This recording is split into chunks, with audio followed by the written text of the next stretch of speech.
വയനാട്ടിലെ ദുരന്ത ഭൂമിയിൽ നിന്ന് ഇനി മനസ്സ് നിറയ്ക്കുന്ന ഒരു പ്രണയകഥ.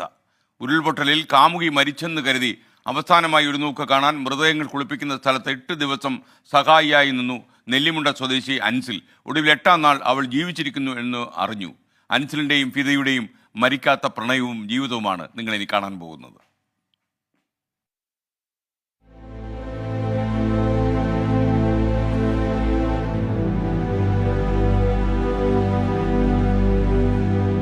നൂറുകണക്കിന് മനുഷ്യരെ ഇല്ലാതാക്കിയ ദുരന്തം എത്തുന്നതിന് മുൻപ് ആ രാത്രി ചൂരൽമലയിലെ ഫിദയെ അൻസിൽ വിളിച്ചിരുന്നു.